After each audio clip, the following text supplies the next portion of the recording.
नमस्कार, मेरा नाम उपेंद्र है। थंब से आप समझ गए होंगे कि हम क्या बात करने जा रहे हैं। सीसा-मऊ का जातीय समीकरण जो सेट है और सीसा-मऊ की लोगों की राय क्या है और सीसा-मऊ क्या चाहता है, इस पे बात करेंगे। चूँकि सीसा-मऊ इसलिए कि सीसा-मऊ ये कानपुर की एक विधानसभा सीट है, यूपी की विधानसभा सीट है और यहाँ उपचुनाव होने हैं।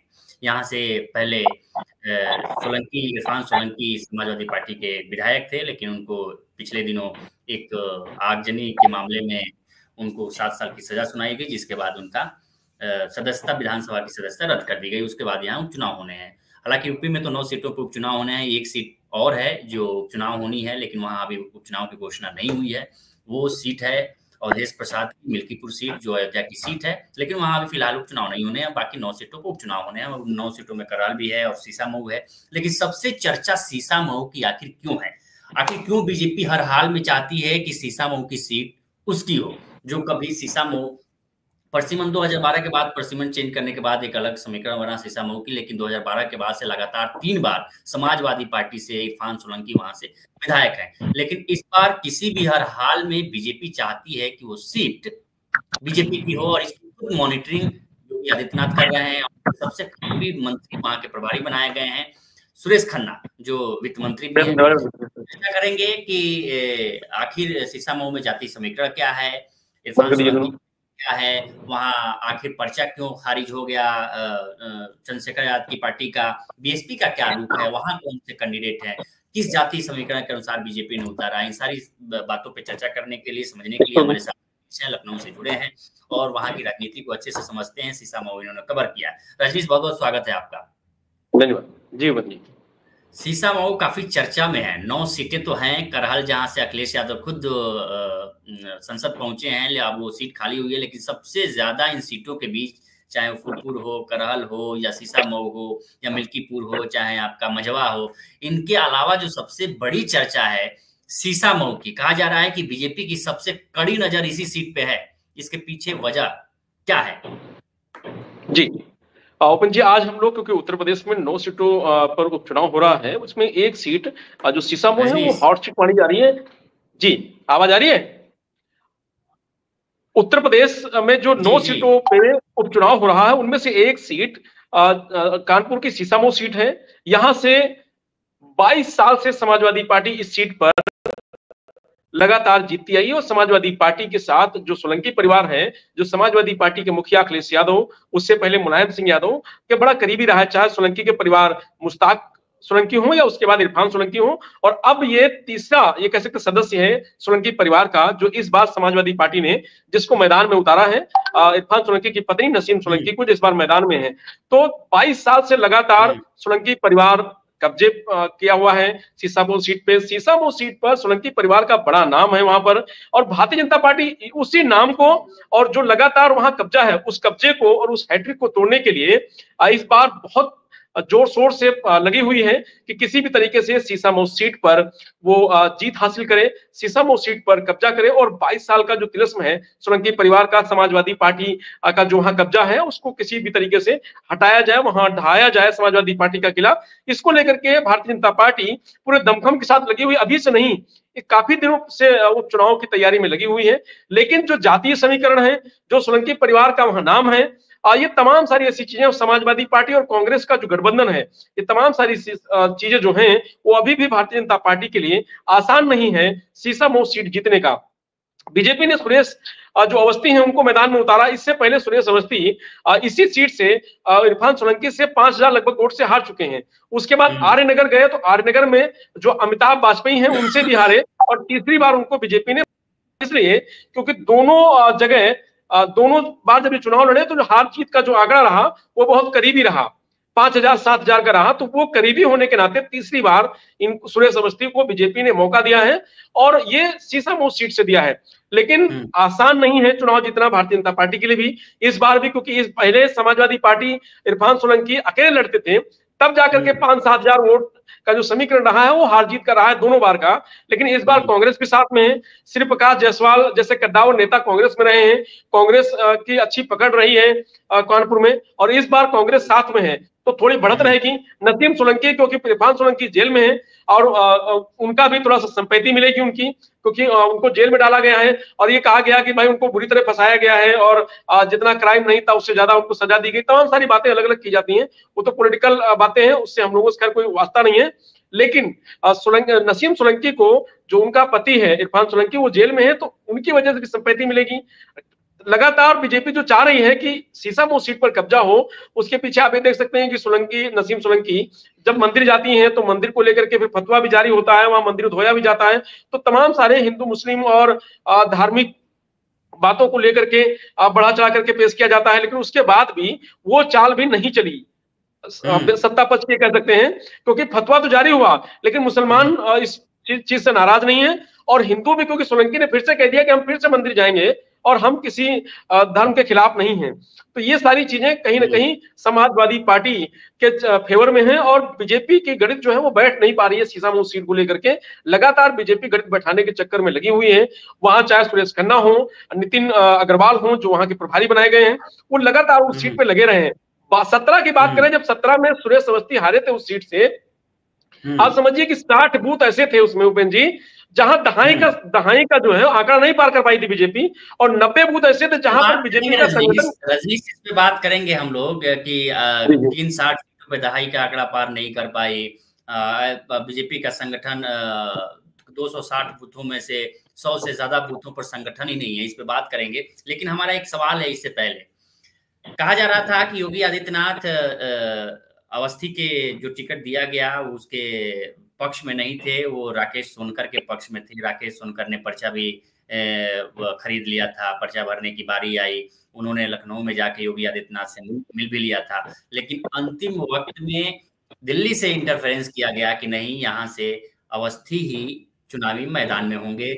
इससे ये कहा गया कि इससे ब्राह्मण और दलित वोट बैंक का कॉकटेल तैयार करके इसको मारने के पीछे वजह है कि इससे ये काट दी जाएगी ताकि इससे जीता जा सके। ये इतना सच्चाई है इसमें? जी नहीं, सही कह रहे हैं आप। ये जो आप कह रहे हैं ये भी सही है कि उत्तरा पक्ष में मुख्यमंत्री योगी आदित्यनाथ नहीं थे सुरेश अवस्थी के, वो चाह रहे थे कि सोनकर लड़े, लेकिन सुरेश अवस्थी को टिकट दिया गया है। और इस वजह से दिया गया है कि ये कहा गया कि दो लड़ाई जो पीछे लड़ चुके हैं उसमें बड़ा करीबी मामला रहा है, तो 5000 और 4000 वोट का हार जीत बहुत ज्यादा नहीं माना जाता है, इसलिए कहा गया कि इस बार उनको मौका दिया जाए। और वहां पर क्योंकि जो सीसामऊ सीट है उसमें मुस्लिम और ब्राह्मण मतदाताओं के बीच वो सीट इस बार उलझी हुई है, क्योंकि ब्राह्मण मतदाता भी 60,000 के आसपास है, मुस्लिम मतदाता की संख्या सबसे ज्यादा है, 1,10,000 के आसपास है, और अन्य जो है ये अनुसूचित जाति 60,000 के आसपास दलित भी हैं।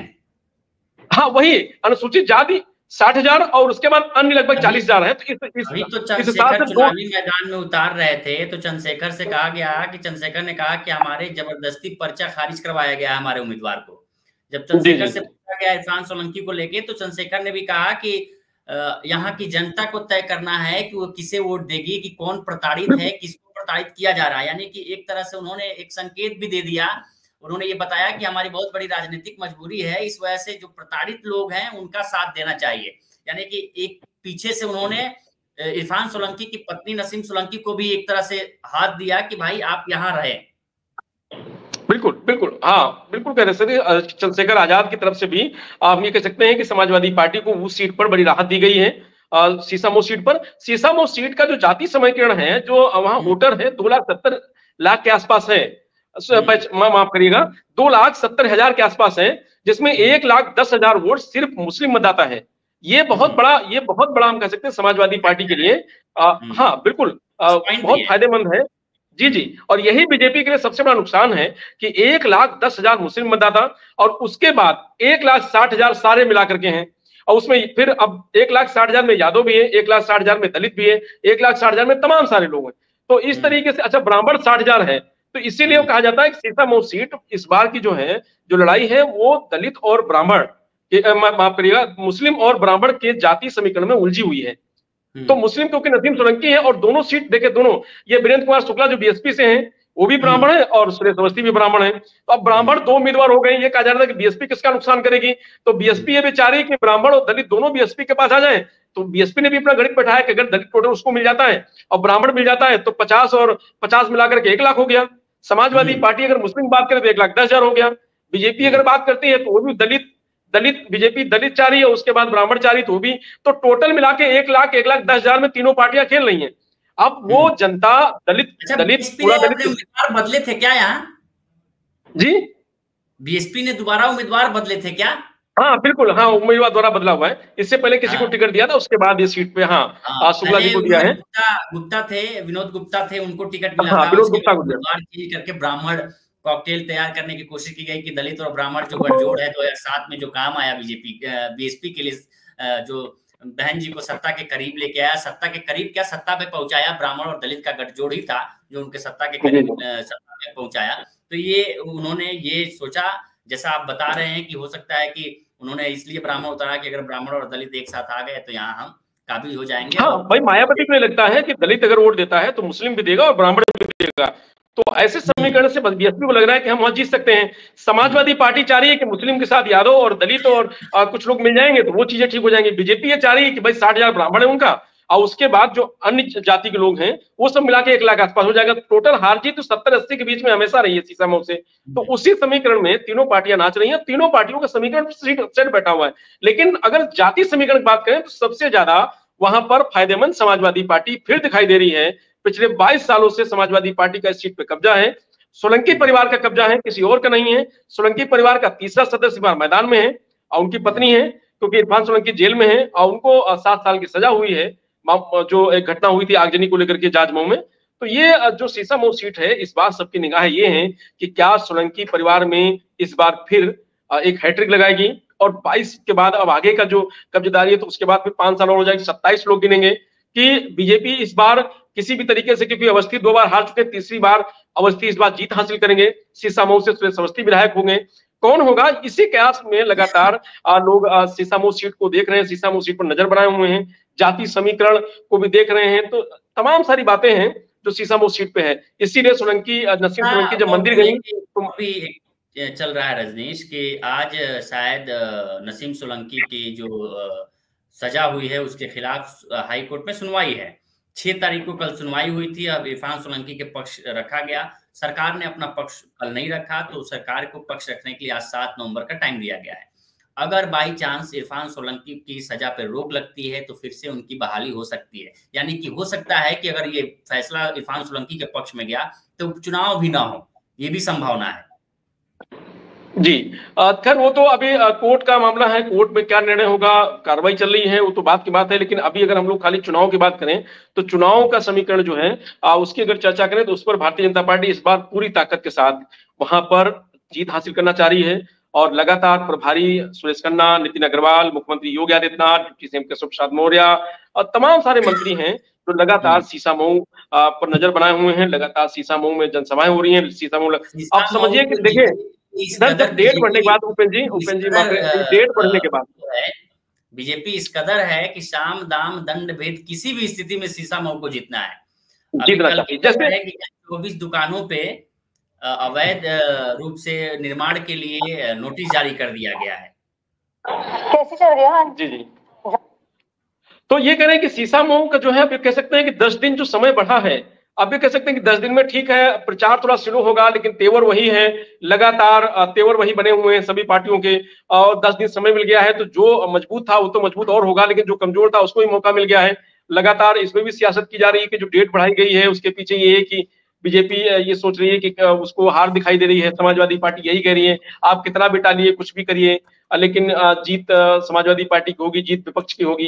तो तमाम सारी बातें हैं सीसामऊ सीट को लेकर के। लेकिन सीसामऊ सीट पर इस बार क्योंकि कांग्रेस से समाजवादी पार्टी एक साथ है तो इसलिए समाजवादी पार्टी, ऐसा नहीं है कि हम ये करेंगे समाजवादी पार्टी ये जीत रही है, लेकिन कांग्रेस और समाजवादी पार्टी दोनों मिलकर के सीसामऊ सीट पर इस बार समीकरण सेट कर रही हैं।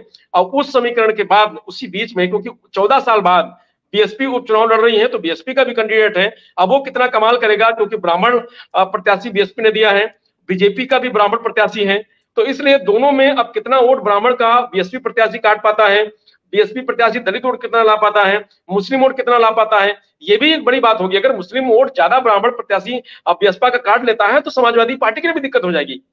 बिल्कुल तो बिल्कुल हम ये नहीं कह सकते कि हाँ जी जी, तो ये नहीं कह सकते हैं कि नहीं समाजवादी पार्टी या बीजेपी। रजनीश, इस वक्त जो नैरेटिव सेट है, कहा यह जा रहा है कि जो मुस्लिम आबादी है और मुस्लिम समुदाय है और वो एकजुट है, वो कहीं किसी बहकावे में जाने की इस बार एकदम किसी भी रिस्क को लेने के लिए तैयार नहीं है। महाराष्ट्र की राजनीति में भी यही है, चाहे बीजेपी के खिलाफ उसे उद्धव ठाकरे को ही वोट क्यों ना देना पड़े, लेकिन वो दे रहा है। कानपुर में क्या स्थिति है?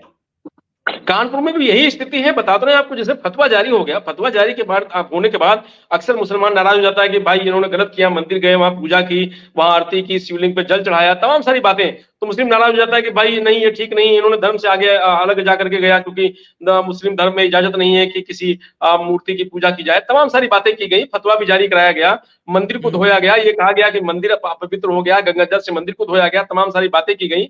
उसके बाद भी मुस्लिम समुदाय की तरफ से कोई बहुत बड़ा रिएक्शन नसीम सोलंकी के लिए नहीं आया। मुस्लिम समुदाय कहीं पर भी इस बात को लेकर के नाराजगी मुस्लिम समुदाय में नहीं दिखी। लेकिन और दूसरी तरफ अगर देखेंगे तो नसीम सोलंकी ने जब ये कह दिया कि भाई हम मंदिर फिर जाएंगे, और हम वहां पे किसी भावनाओं को आहत करने के लिए नहीं गए थे, हमारे कार्यकर्ता थे, हमारे साथ लोग थे, उन्होंने कहा चले तो हम चले गए और वहां हमने जल चढ़ा दिया और दीप जला दिया।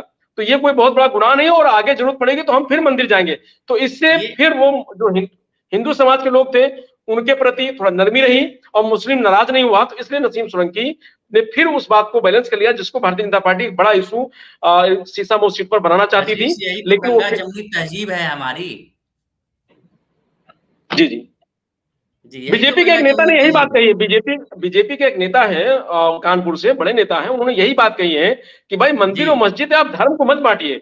मंदिर मस्जिद में कोई जा सकता है, जो इंसान है वो जा सकता है, आ सकता है। इस इशू को बेवजह एक इशू बनाया जा रहा है, जिसकी जहां आस्था होगी वो वहां जाएगा। इसमें ये नहीं कहा जा सकता कि मुस्लिम मंदिर क्यों आ गया और हिंदू मस्जिद क्यों चला गया। बिल्कुल जी जी। तो अब ये जो जी जी बोलिए। तो जो सीसामऊ सीट को लेकर के है वो दिलचस्प यही है कि इस बार समाजवादी पार्टी और कांग्रेस दोनों मिलकर लड़ाई लड़ रहे हैं, और वहीं पर भारतीय जनता पार्टी के साथ भाई निषाद है ही है, राजभर ही है। तो ये सब मिलाकर के अपना दल, तमाम सारी चीजें हैं मिलाकर के लड़ी जा रही है। सरकार भी है, मंत्री भी हैं, तमाम सारे लोग पहले से लगे हुए हैं। तो लड़ाई बड़ी दिलचस्प है। उपचुनाव को लेकर के उपेंद्र जी हमेशा कहा जाता है कि सरकार का है, सत्ता पक्ष का। जैसे अभी राजभर का एक बयान आया था कि भाई मतदाता ये सोचता है कि सरकार विपक्ष की नहीं है तो विपक्ष को ना जिताया जाए, क्योंकि कब विकास नहीं होगा, सत्ता पक्ष जिताएंगे तो विकास होगा। तो इससे पहले कहा जाता था कि जो बाई इलेक्शन है या उपचुनाव जो है ये सत्ता पक्ष का होता था। लेकिन पहली बार आप देख रहे होंगे कि सत्ता पक्ष उपचुनाव के लिए विपक्ष से इतना डर रहा है कि एक सीट मिल्कीपुर है जिसको उन्होंने उपचुनाव ही नहीं कराया। ऐसी स्थिति है, और बाकी सीटों पे उसको लग रहा है कि हार न जाए। तो पूरी सरकार लगी हुई है और कहीं पर नजर नहीं आ रहा उनको कि चाहे वो सीसामऊ हो, उसके बाद आप कटेहरी आ जाइए, फिर आप करहल आ जाइए, मंझवा आ जाइए, कहीं सीट पर, किसी भी सीट पर मजबूती नजर नहीं आ रही है। गाजियाबाद अखिलेश यादव जाते हैं तो गाजियाबाद में क्या कह के आ रहे हैं कि देखिए संभव कुछ भी हो सकता है। जब अयोध्या हम जीत सकते हैं, अयोध्या आप लोग जिता सकते हैं, तो गाजियाबाद भी जिता सकते हैं। बदलिए, थोड़ा चेंज करिए। तो तमाम सारी चीजें हैं उपचुनाव में दिख रही हैं। समाजवादी पार्टी के नेता हो, चाहे सत्ता पक्ष के नेता हो, चाहे विपक्ष हो, वो ये कह रहा है कि ये जो बाई इलेक्शन है इसको लोग सेमीफाइनल देख रहे हैं। इसीलिए इस चुनाव में एक सीट, 2 सीट बढ़ा के चाहता है, चाहे विपक्ष हो चाहे सत्ता पक्ष हो। गाजियाबाद में भी सेम यही खेला हुआ है। बीएसपी ने भी सेम कैंडिडेट उतारा है, गर्ग बीएसपी ने भी उतारा है, और बीजेपी की तरफ से भी गर्ग उम्मीदवार है। इस बार गाजियाबाद को इसलिए इंटरेस्टेड माना जा रहा है कि जो ये बीजेपी का एक किला है, जो कहा जाता है कि बीजेपी का शहरी किला है ये, जो उखड़ नहीं पाता है। पिछली बार भी जब अखिलेश यादव आए थे तो हमें याद है, हम कवर करने गए थे, नीचे ही हमारे ऑफिस के नीचे ही अखिलेश यादव और राहुल गांधी की पहली लोकसभा की पहली रैली हुई थी, संयुक्त जो रैली हुई थी वो रैली हुई थी। इसमें गाजियाबाद पे बहुत फोकस था। इस बार भी अखिलेश यादव सबसे पहले गाजियाबाद आया। गाजियाबाद में उन्होंने कहा भी कि भाई जब अगर फैजाबाद अयोध्या में बदल सकता है तो गाजियाबाद में कुछ भी हो सकता है। और कार्यकर्ता लगे भी हैं समाजवादी पार्टी के, और अलग अलग अपनी अपनी पार्टियों के लगे हुए हैं। लेकिन हमारा दूसरा सवाल ये है कि जो जैसा आप कह रहे थे, कानपुर में अपना दल हो या संजय निषाद की पार्टी हो या ओम प्रकाश राजभर की पार्टी हो, कितना मायने रखते हैं वहां? सीसामऊ सीट पर ओम प्रकाश का कोई वजूद वहां नहीं है, क्योंकि वहां उनका वोटर नहीं है। ओम प्रकाश का जो वोटर है वो पूर्वांचल में है, संजय निषाद का भी जो वोटर है वो पूर्वांचल में है। इधर कानपुर और महोबा, बांदा, यहाँ तमाम सारे जो विधानसभाएं हैं या जनपद हैं, यहाँ पर ये क्या संजय निषाद और ओम प्रकाश राजभर का बहुत ज्यादा वर्चस्व नहीं है। हाँ, 1000, 2000, 4000 वोट जरूर हो सकती है, लेकिन हाँ, समाजवादी पार्टी के साथ कांग्रेस है तो कांग्रेस का जरूर वजूद है कानपुर में सीसामऊ सीट पर। इसीलिए समाजवादी पार्टी वहां पर इस बार और ज्यादा मजबूत नजर आ रही है। लेकिन भारतीय जनता पार्टी के जो घटक दल हैं उनसे इधर कोई मजबूती नजर आ रही है। हाँ, कटेरी विधानसभा पे राजभर और संजय निषाद दोनों की वहां मजबूती है, और इसीलिए वहां पे निषाद प्रत्याशी बीजेपी ने उतारा है कटेरी में। तो ये कह सकते हैं कि उधर तो है, लेकिन कानपुर सीसामऊ सीट पर बीजेपी में चाहे वो अपना दल हो, अनुप्रिया पटेल भी हो, तो वहां भी बहुत कुछ सीसामऊ सीट पर कोई भी बीजेपी घटक दल का बड़ा वर्चस्व नहीं है और बड़ी वोट नहीं है, हम कह सकते हैं। जो आप 5 का आंकड़ा बता रहे थे, उस 5 के 6 के आंकड़े में सीसामऊ सबसे महत्वपूर्ण भूमिका अदा करेगा। जी जी बिल्कुल। करहल के बाद ये कह सकते हैं कि चर्चा सबसे ज्यादा सीसामऊ की है। और करहल, क्योंकि करहल को तो मालूम है, देखिए करहल की अगर बात करिए तो करहल में सबको मालूम है कि क्या रिजल्ट वहां आना है। वहां कोई लड़ाई लड़े ना लड़े, कुछ भी आए, कोई परिवार का लड़े, बाहर का लड़े, दामाद लड़े, कोई भी लड़े, कोई फर्क नहीं पड़ता वहां पर। सबको मालूम है कि वहां अगर यादव परिवार का यानी मुलायम सिंह यादव के परिवार का कोई भी सदस्य खड़ा है तो वहां की जनता वोट पहले उसी को देगी जो यादव परिवार से खड़ा, अखिलेश यादव का परिवार से खड़ा हुआ है। किसी और को क्यों देगी? जब यादव किसी को वोट देना है तो वो क्यों देगी किसी यादव को? आप सब मतलब ये मतदाता भी समझता है, आम जनता भी समझती है, और पॉलिटिकल पार्टी के लोग भी समझते हैं कि अगर यादव को ही वोट देना है तो वो क्यों अखिलेश यादव के परिवार को नहीं देगी, जो वहां से मुलायम सिंह यादव कर्मभूमि रही है, अखिलेश यादव कन्नौज से सांसद हुए, उसी सीट से वो विधायक थे। तो तमाम सारी बातें हैं। तो करहल को तो लोग जान रहे हैं कि क्या परिणाम है, लेकिन सीसामऊ और कटेरी को लेकर के बड़ा दिलचस्प लोगों के मन में बातें चल रही हैं कि करहल का क्या होगा, कटेरी का क्या होगा, सीसामऊ का क्या होगा। जिसमें सीसामऊ क्योंकि इरफान सोलंकी से उस सीट, क्योंकि चर्चा में रही इरफान सोलंकी, उनके पिताजी और अब नसीम सोलंकी, तो ये जो परिवार रहा है ये सीसामऊ के लिए, कानपुर के लिए बड़ा चर्चा के विषय रहा है और बड़ा सम्मानित परिवार रहा है, कहा जाता है वहां। तो इसलिए इरफान सोलंकी के परिवार को लेकर के बड़ा चर्चा का विषय है। और कानपुर की सीट जो सीसामऊ है, इसीलिए उपचुनाव में उसको बड़ी चर्चा के विषय बना हुआ, और हर आदमी की निगाह सीसामऊ सीट पर है कि इस बार सीसामऊ सीट पर क्या फिर से सोलंकी परिवार काबिज होगा, मतलब कब्जा बना रहेगा सोलंकी परिवार का, या फिर भारतीय जनता पार्टी वहां पर इस बार उस किले को उठाएगी, उस किले को तोड़ेगी और समाजवादी पार्टी को वहां से हराएगी। रजनीश, एक और सवाल बड़ा चुनावों में अक्सर उठता है, खुद समाजवादी पार्टी इसको लेके बड़ा एक्टिव रहती है सोशल मीडिया के थ्रू कि कहाँ क्या हो रहा है, प्रशासन कैसे बैरियर के रूप में बन के खड़ा है, मुस्लिम मतदाताओं को वोट नहीं देने दिया जा रहा है। पता चल रहा है कि हर घर से 1-2 मुस्लिम मतदाताओं की जो लिस्ट में नाम है वो नाम कट गए हैं। प्रशासन पे बहुत सवाल उठते रहे हैं, क्या सुनने में आ रहा है अभी फिलहाल वहाँ?